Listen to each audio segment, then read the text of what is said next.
I got this pose from a picture of her where she's sitting with her husband, and I guess they're watching some girls perform for them.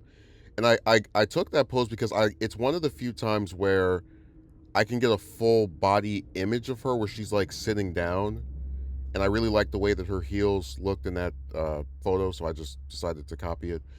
Although I didn't, I did change the outfit around in that she was wearing this kind of like yellow blazer and skirt suit, whereas for this I made it red because, like I said, that was her signature color.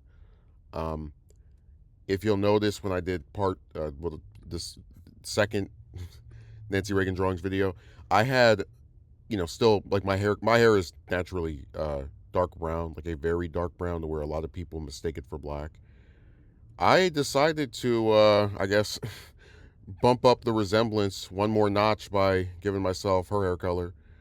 Because I figured if you're gonna, if you're gonna take the same hairstyle, you might as well take the same haircut. I mean, if I probably wouldn't do it if it were just blonde or something, but since it's just a lighter brown, I decided, it wouldn't be too clashing. And that's one of the things I like about, the drawings, just sort of being able to fantasize and think about, hey, what if I had longer hair? What if I, was what if it was not considered a taboo for men to wear skirts and dresses? Just that kind of stuff where you get to sort of pretend that you're in a more accepting world than one we actually live in.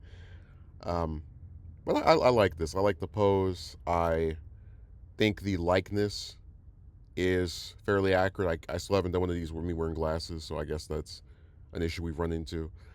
And my only regret is that we don't get to do this more often. I think I'm so captivated by the idea of taking someone else's attire and like hairstyle and like putting on another person and then seeing how that looks like in this version of them that you would not get in real life, because I that's one of the reasons I've always liked drawing. You can make your whatever you're imagining in your mind come to paper.